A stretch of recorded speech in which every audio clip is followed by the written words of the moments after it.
Pada waktu kita berbicara tentang orang yang saleh, memang tidak terlepas dari tokoh dalam Alkitab yang tadi kita sudah baca, tokoh yang sangat hebat yang namanya Ayub.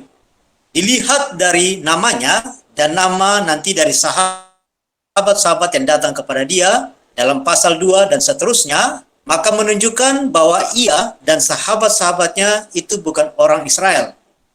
Bahkan dilihat daripada konteks kehidupan yang ada, kemungkinan Ayub ini hidup pada zaman purba atau pada zaman Abraham, bahkan sebelumnya.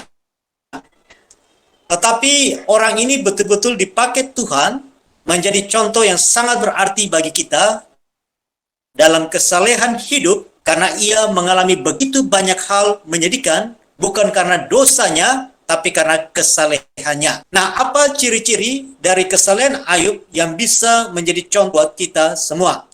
Yang pertama, saya melihat bahwa yang namanya orang yang saleh itu, maka kesalehan itu akan terlihat melalui hidup dia. Nah, kalau kita melihat kepribadian daripada Ayub, dalam pasal 1, penulis mengatakan bahwa dia saleh dan jujur, takut akan Allah dan menjauhi kejahatan. Bahkan kita lihat sampai beberapa kali disebut, berarti ini hal yang sangat penting. Dan kalau sampai Tuhan menyebut, maka orang itu adalah orang yang sangat luar biasa. Karena kalau kita memuji seseorang, berarti kita hanya melihat di luar, di kulitnya saja. Tetapi kalau Tuhan memuji seseorang, Tuhan bukan hanya melihat apa yang dia perbuat, tapi juga Tuhan melihat hatinya. Tuhan melihat akan motivasinya. Oleh karena itu, teman-teman semua, hidup saleh itu, sadar atau tidak sadar, akan sangat terlihat dalam tindakan-tindakan yang kita lakukan.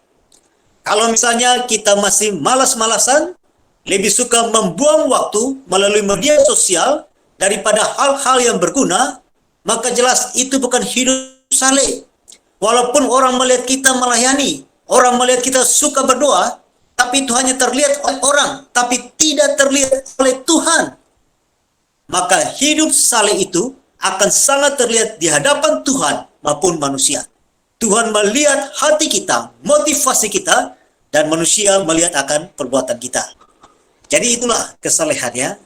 Jadi bisa kita katakan saleh itu dilihat oleh Tuhan dan juga dilihat oleh manusia. Maka Tuhan memuji Ayub bahwa dia saleh, jujur, maka itu menunjukkan motivasi melakukannya adalah benar. Jadi kalau misalnya kita hidup saleh, teman-teman ya, maka itu jelas akan sangat terlihat dalam seluruh tindakan kita. Memang kita bisa jatuh dalam dosa, tetapi kita mau menyadari dan kembali kepada Tuhan, bukan terus hidup dalam dosa.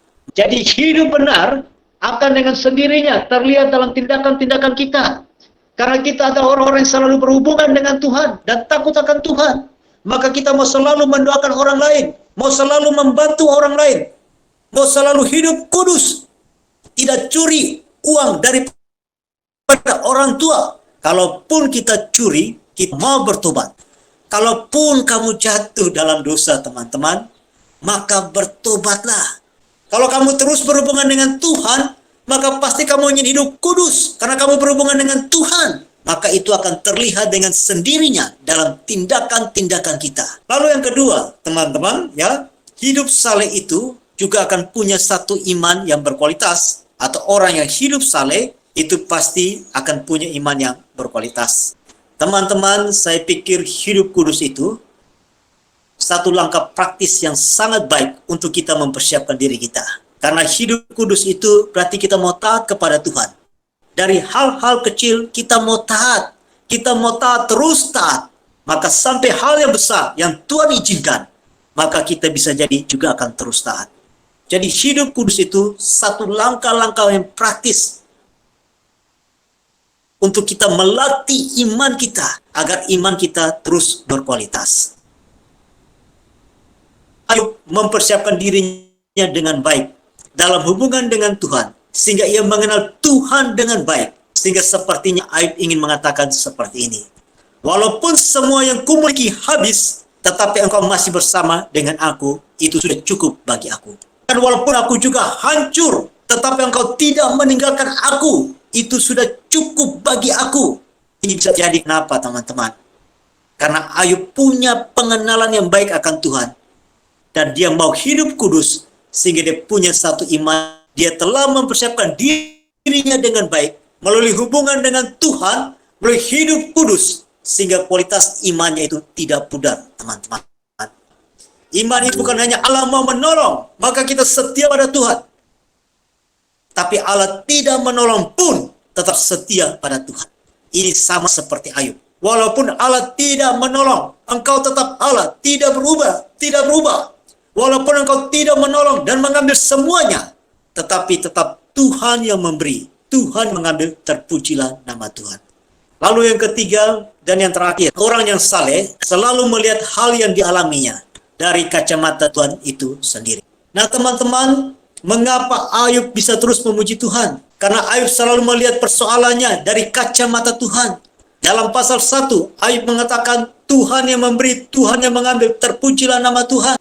Mengapa segala sesuatu yang kita punya ini adalah milik Tuhan, teman-teman? Karena kalau Tuhan tidak membukakan, Tuhan tidak menyertai, maka pasti kita tidak akan berhasil. Iya kan? Kalau Tuhan tidak menyertai sepintar apapun, kita tidak bisa meraih gelar sarjana.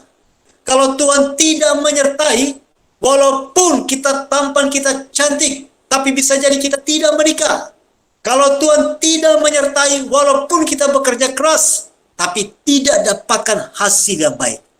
Memang teman-teman, terkadang kita tidak tahu mengapa Tuhan melakukan seperti itu. Itu adalah satu misteri. Tetapi yang kita tahu adalah apa? Allah turut bekerja dalam segala sesuatu untuk mendatangkan kebaikan bagi mereka yang mengasihi Dia. Mendatangkan kebaikan bagi kita yang mengasihi akan Allah itu sendiri. Apa maunya Tuhan untuk kebaikan kita? Kita tidak tahu. Tetapi rahasia kemenangan daripada Ayub sampai pasal 2 ini adalah apa? Ia sudah mempersiapkan dirinya dengan baik. Melalui hubungan dengan Tuhan, melalui satu hidup kudus, sehingga akhirnya pada waktu diizinkan menghadapi kondisi yang berat pun, dia sudah siap untuk menghadapinya. Dan ia juga bertumbuh dalam pemahaman yang baik akan Tuhan itu sendiri. Maka segala sesuatu teman-teman, bisa terjadi dalam hidup kita, tapi Tuhan tidak pernah meninggalkan kita. Karena ia ingin memproses kita, agar kita semakin mengenalnya. Sehingga segala kemuliaan hanya kepada Tuhan sendiri. Dan biarlah Tuhan terus menyertai kita semua, teman-teman. Soli Deo Gloria.